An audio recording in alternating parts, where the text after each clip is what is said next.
We're here at Crave Cafe in Studio City, California for the Great American Eat-Off.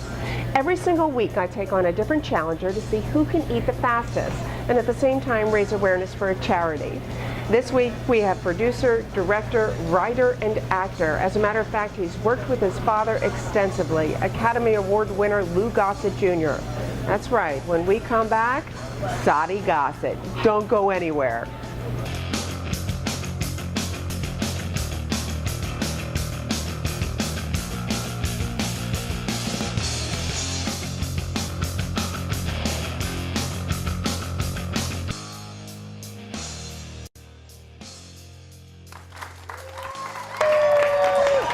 Welcome back.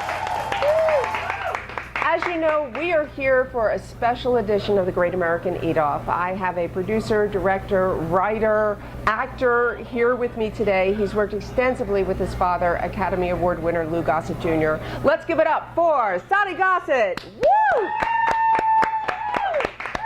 Thank you very much. Thank you for being here with us. Oh, thanks for having me. You know, I'm so excited because number one, you do everything. You're producer, director, writer, actor, everything. Is there something specific that you like more than others? I like probably writing first and then directing and producing just as a function of serving the other two. Okay, it brings it all together, Yeah. right? Now, as a director, is there someone you model yourself after?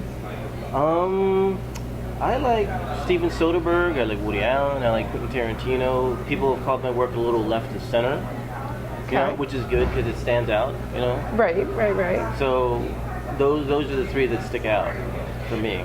And you've produced, I think, like 8 films that I know of when I was looking at your information. 9 you've directed. I mean, that's a lot of work. What does it take to just get one of those films done?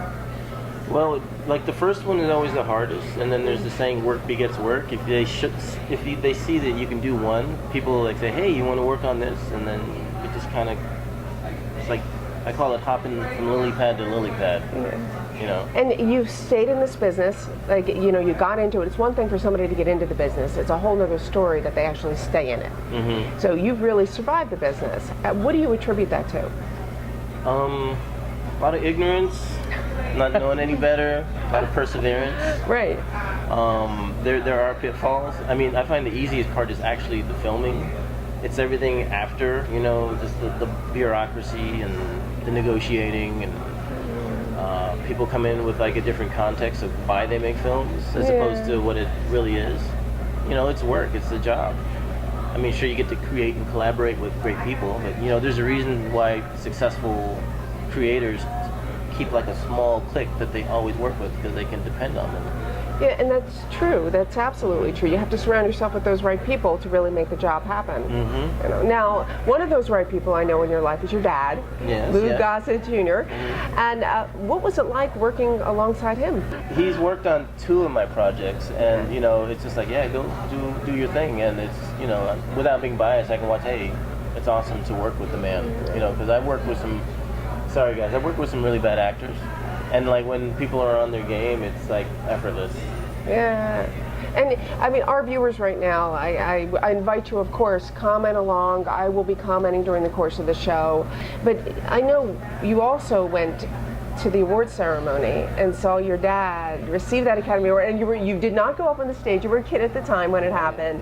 So I want to know, what was that experience like, and then also looking back on that experience today, what did that mean to you? Well, it's funny you brought that up because it was he got nominated for Officer and a Gentleman, and I was like 7 or 8 at the time.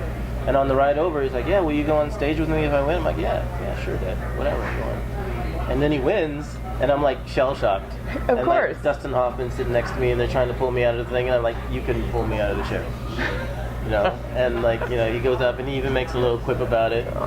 And, you know, Susan Sarandon and Chris Reeve give him the award. And, you know, as I thought about it, as I got into the business, I'm like, man, I should have went up there with him. Yeah. You know? And I kind of put in the back of my head, like, you know, I got to try and figure out a way to win one.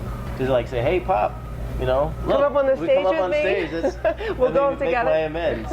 And I even wrote like a little, like I did like an essay about it, which was published. I saw that. And, I saw that. The latest short film I did, we submitted for Oscar consideration. It's getting a lot of good buzz, and who knows? Yeah. You know, it would be kind of cool if it happens. Oh, and we all have to have those goals and those dreams, especially in this business. Yeah. So what are you working on right now? Well, the short film I just finished is called Forgiveness, and it's a dramatic piece. And the basic premise is about the President of the United States apologizing for slavery because of an African-American boy who writes him an essay. Wow. And, you know, the irony is I wrote it like 12 years ago when George W. Bush was in office. And my eldest son, who was probably like 10 or 11 at the time, he asked, hey, how come the president never apologized for slavery? And that was kind of like the germ of the idea. You know, I wrote it rather quickly, and then I kind of put it in my drawer because, like, how am I going to get this done? Because there's the Oval Office. And then in 2010, when I started actively making films, I made like a short film a year, and then I produced a couple of features and stuff. And based off the short before that, which my dad was in, a non-profit group, Films with a Purpose, they said, hey, we want to fund your next feature or your short film. Wow. And it's like, oh, I have this one. And once they funded it, it came together pretty quickly. There has to be a passion inside you to be in this business because it's not easy. It's a struggle. It's hard. How do you get through those times? How do you keep yourself going? Because it takes an extraordinary belief in yourself. Yeah, and like I said previously, it's probably just like an ignorance. In the context of like, I need to get to this place. You know, I don't know any better. I'm not. You know what Han Solo said in Empire Strikes Back? Never tell me the odds. There you go. Yeah, I don't pay attention to the odds. I love that though because that keeps you going. You got to keep a tunnel vision, and I feel like it's a game of attrition too. Not the most talented make it. It's just the ones who keep sticking around and keep plugging away and knocking on doors, and more importantly, being polite, being nice to people, because you never know who's going to rise to a position where they can help you. Yeah. I've seen a lot of people burn bridges. A lot of my friends, you know, have left the business because it's not a quick thing. You know, Dustin Hoffman says it took me 20 years to be an overnight success, and that really is true. You have to be in a certain place to be able to receive and execute when you have the opportunity. Absolutely. Absolutely. And how can people stay in touch with you? Social media, Facebook, Twitter? Twitter is my first and last name, so at Satie Gossett, and then on Instagram. Yeah, Instagram too. And tell us about the charity, Racism Foundation. RacismFoundation.org. It's my father's charity. And basically, it's designed around educating the youth about eradicating racism from the hearts and minds of people, specifically young people. Because like in certain communities, you know, you have schools set up where kids learn at an early age about values and education, respect for one another. And, you know, specifically in the African American community, that's kind of absent. Yeah. Creating a cohesive one-stop shopping place where kids can learn about themselves, either through interaction, hearing speakers, through film, music, TV. That's what the Racism Foundation. So it's all that mutual respect we need to have for each other. Yeah, I mean, everybody if you teach the kids early, then it doesn't germinate into kind of what we have today in our current political state. Yeah. You know, they got to know right from wrong, respect for elders, hygiene, just across respect the for board. opposite sexes, yeah, other races. Exactly. Eating the right foods. Well, I mean, all right. well, you can't judge that because this show may not promote the right food. Well, this is the right food. It's the wrong type of right foods. And just there's a time and place for everything. It's exactly right. We're going to lead right into the food in 1 minute. But as everybody knows, I do promote the charity on all of my social media. So racismfoundation.org will be promoted over the course of the next week. 75,000 fans and followers that are with me will be hearing about it, so I'm really excited about that too. I'm so happy to have you here. So this leads us right now. I know you're waiting. We're waiting too. This guy has not taken his eyes off the food. So let's find out from Dwayne's staff here at Crave Cafe. What are we eating? Today we have the triple chocolate Reese's cup cake. We've got the whipped cream, we've got the chocolate, it looks like there's a layer. So I went ahead and decorated it with chocolate drizzle and a caramel drizzle, and then I decorated it with the whipped cream. And any specific reason you chose this for us today? It's a challenge. It's a lot of Yeah, chocolate. it's a lot of. Thank you very lot much. of chocolate. Thanks, Dwayne. Thanks for that. You're welcome. We're on it. Thanks again. Thank you. We'll be paying for it later. Yeah. Oh, we will. Yeah. You don't have to eat now till tomorrow, by the way. Really? Yeah. Just so you know. All right, let's talk a little bit about the rules. They're easy rules. First of all, you can use your fork, you can use a knife, you can use a spoon, you can use anything. You must lick your fingers clean if you use your hands. You can drink. You have water here, so if you need it, feel free to grab it. After you have taken your last bite and you swallow, you must open your mouth and then hit the bell to end the time. Because we are timed, so we will go one at a time. I will go first. You do have an option to throw in the fork. That's right, you can drop your fork on request. If you drop your fork because you do not want to finish, that's fine, not a problem. I'd be happy to be the champion once again. But if you drop your fork, you must say to the camera at the very end, I dropped my fork in the Great American Eat-Off. I lost to Gail Kasper. Please promote her charity, the Physicians Committee for Responsible Medicine, which is all about preventing the testing of products on animals. That's what I'm all about the animals. You might need a committee after this cake to revive yourself. It's an insulin shock. It's a little bit of insulin shot. So can we have some zeros on the clock, please? Clock is at 0. All right. Good luck. Good luck. Break a leg, Gail. Break a leg. All right. Can we have a countdown in 3, 2, 1.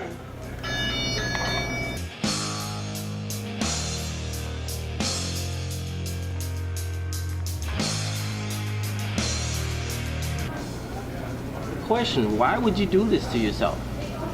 I want to probably with him. This is not about eating cake, this is about character. And don't eyeball me, woman. I want your DOR.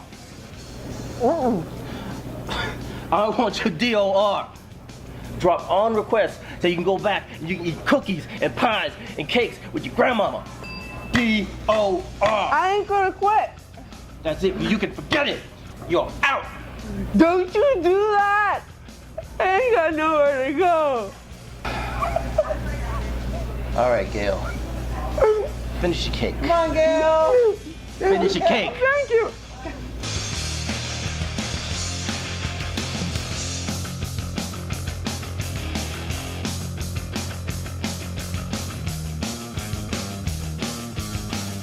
I'm almost there. I got this. That finish line keeps moving back and back and back. I got What this. fight you got?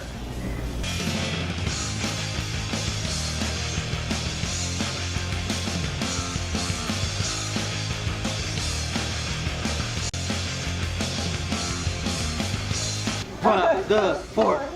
Drop the fork. Drop the fork. Drop the fork. Girls got hard. You can do it. Come on, go, Gail. Go. Come on, woo. Last pieces are the hardest. You can Like always the take, last push-ups are the you hardest. can always take home a doggy bag too. You don't have to finish. Okay, no. There's no. For me, it's for the animals. There's You no have to finish. Do you see animals eating Reese's peanut butter cakes? No. Well, maybe my dog. My dog would eat it.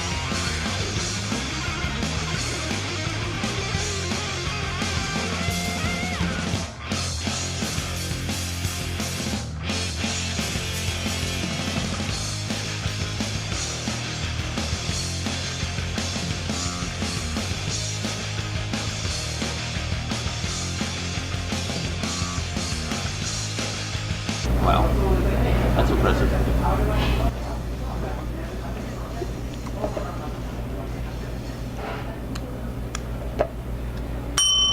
All right. All right. Oh my God. All right, so while I recover from my sugar coma, we're gonna take a quick break. Do you see him tormenting me? Did you see that? I was encouraging her. No, he was tormenting me. He was telling me to drop the fork. Under no circumstances do you drop the fork. No. We will be right back. Satie's up next. Don't go anywhere.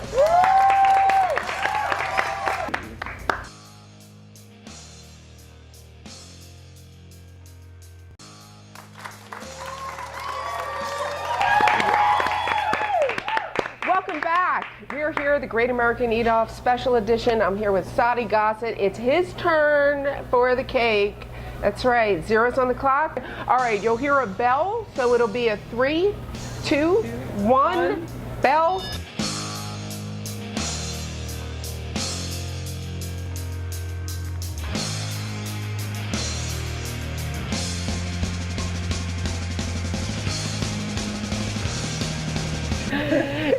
Racismfoundation.org. Racismfoundation.org. Yeah.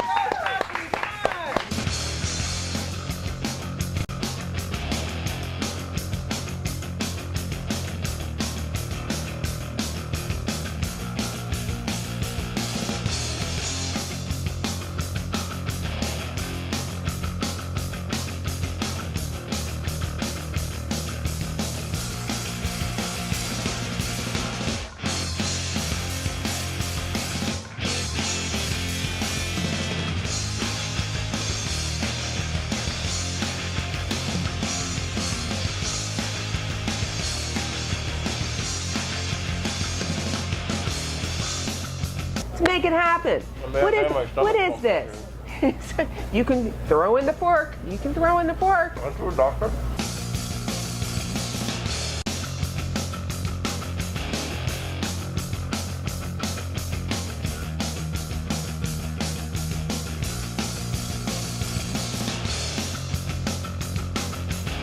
And notice how he's spread the food on his plate.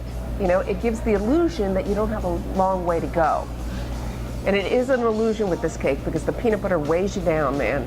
It weighs you down.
Yeah, baby. Nice job. Woo!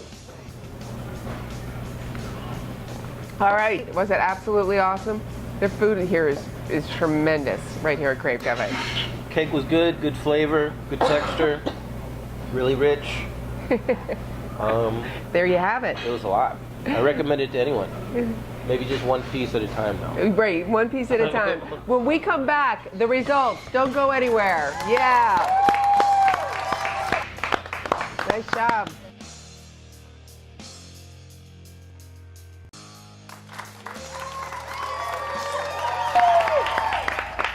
We are back, and the results are in. All right, let's bring Dwayne, Staff Dwayne, Crave Cafe, for the results. Okay, so the winner is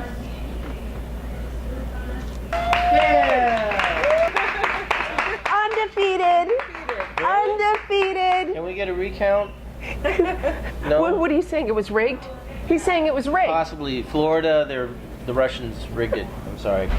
Well, we do have for you, because we are so excited to have you here with us, a Great American Eat Off t-shirt that is yours to take home. Thank you. I'm touched. Yeah. We are so happy to have you here. Because of this eat off, I won't be able. This doesn't fit anymore. So thank you, Gail. You know, my man boobs are going to be prominent. It's not going to be pretty. And yeah, this is awesome. You know, spread the word. Thank you so much. I want to thank all of you for joining us. Thank you to our studio audience for being here. Crave Cafe, LAshirtprinting.com. Make sure you check them out. Tony LeBusque for her incredible sign that she created. We will see you live Wednesday, 7 p.m. Pacific Standard Time. Have a great week, everybody. Bye-bye. Great job.